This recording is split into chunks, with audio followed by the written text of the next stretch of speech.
Hey, welcome to the Martial Geeks channel.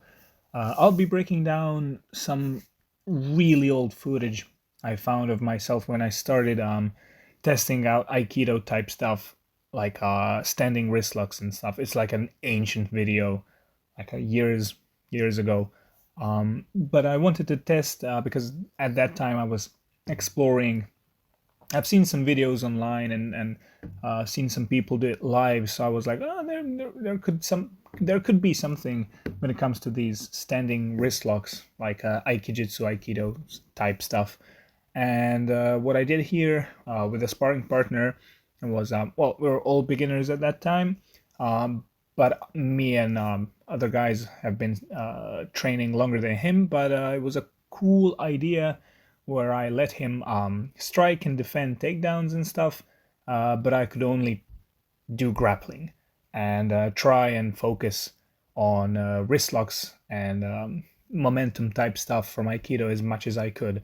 So this is essentially the footage, so I'll play it right now. There's a lot of screwing around in the video, but let's see where we start. Oh yeah, there we go. So I cannot strike and I'm wearing little gloves for grappling, and so this is just a fun exploration back when we did it. Oh, I remember this. Yeah, the camera dropped when I did a tomoe that I screwed up as well, but I managed to save the position, as you can see.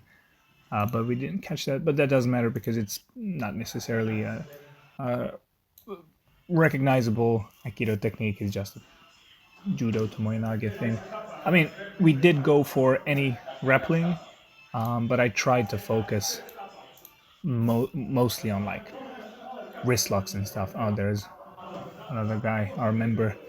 I'm gonna obliterate the heavy bag while we're doing our stuff here. And as you can see, I almost struck over there. But here I got some good grips and I immediately went for like a lame double leg and I almost lost top position. The video is screwing up, but it doesn't matter. It's just a random double leg. But that was mostly because I was thinking he's gonna expect stuff like that, so it might be easier to catch him off guard with a wrist lock like a kotegaeshi or something. But as you can see, it's very light. We're not like doing hard or anything, and we're talking about bullshit and screwing around. Let's see. So what's happening here? All right, so he's playing along, being nice and gentle. We get a clinch situation, and he slipped, so that didn't really count as anything. But let's see, I can't really remember all the stuff I did. I remember some sankyos. Oh, that's a kotegaeshi attempt. Oh, there we go. Yeah, well, it sort of worked. I got the back position, which is, I'd say, which is okay. But I almost took his glove off, and I didn't really do much with it. But oh, there was something. So let's see what I did here. Oh yeah, it's a sort of a sankyo type. Yeah, like there. Immediately take the back and go on the ground, but then we reset. But that was interesting because I got a really good grip and I straightened out the arm. Like as you can see, I go there and well, he wasn't resisting that much for some reason here. And it was very easy to lift that arm, which is not gonna happen with higher level people. There's a huge element of that, but as you can see, the arm is really straight out. You can like see how it went to his shoulder, and then it was just easy to grab the back after that. Yeah, so that's one thing I managed to do there. Let's see. Now we're talking about nonsense. Okay, let's see. Okay, so oh, low single. All right. Well, that ain't a wrist lock, but hey. Okay. Well, it as I said, that can serve a purpose when you're trying to do wrist locks because they're lower percentage type stuff. So I like to make sure you set it up in some sort of way and make your partner anticipate something else. Okay, but he's picking up slightly, but it's really light, as you can see. Even if he's throwing strikes with speed, he's not really throwing them to like land hard or anything. Come on, focus, guys. What the hell are you doing? Come on. Okay, more striking. Oh, what is that? A Haraigoshi? Yeah, kinda. That was being nice. All right, well, let's see. I know that there was more wrist locks type stuff somewhere here. What's that? Oh, we went off camera. Oh, that was some sort of common takedown. Oh, another single leg and trip. That ain't aikido or, well, specifically wrist locks. Oh no. Ooh, what's that? Let's see. All right, so grabbing the. Oh yeah, framing on the face, grabbing the back. But yeah, that was again nothing much. Getting to top mount. All right, but it's still a thing that you might see in like Wing Chun and other arts like that. Oh, another Sankhya done in the similar way. Oh, I remember this one. So I went to sort of an Iriminage type thing afterwards because I had his hand, as you can see, but I struggled a lot here, and well, but it worked in the end. So that's sort of an Iriminage right there. Let's check on the time.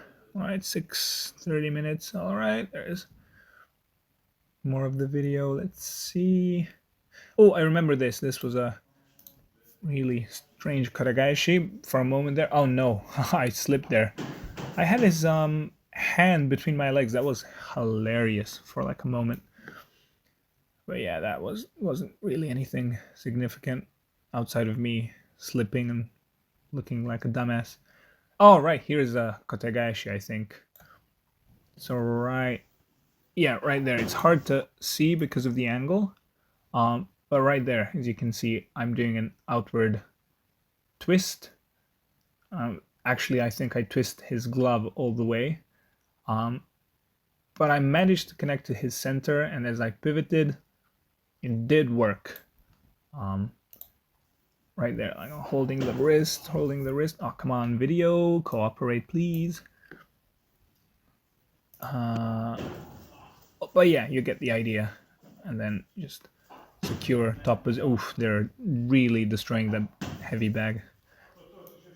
But yeah, that's like a really old video of me attempting. As you can see, it's called Aikido versus striking. I can't remember, but that's year, at least a couple of years ago, when I was just the beginning of exploring that type of stuff. But yeah, my whole idea is if just like a newbie MMA guy with an open mind that just tests this stuff out and gets any kind of success with it, then there has to be something to it, like these Sankhyos. Sure, I'm not really doing this with like a skilled opponent in that sense, but still, I can imagine people who actually do this like a lot and train and drill and spar and are doing this on high level. If I can pull it off without any like actual official aikido training or aikijitsu, I am training Japanese jiu-jitsu now, but back then it was just an open mind and exploring stuff. So that's the idea behind it. Like, imagine what a really skilled person that does this like all the time and actually puts in the work and gets out there and trains. Of course, for this to work, you need to understand at least the basics of grappling, like all the positions. If you're just doing wrist locks, standing wrist locks in a vacuum, I think that's a no-no. I think these wrist locks and stuff is sort of a kind of a DLC to your main meat of the game, which would be like grappling, BJJ, judo, or whatever.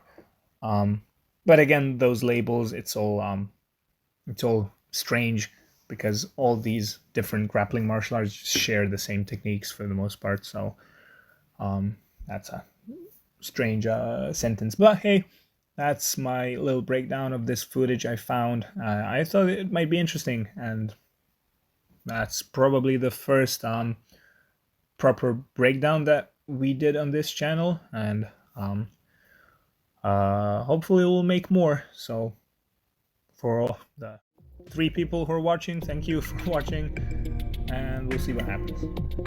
Bye.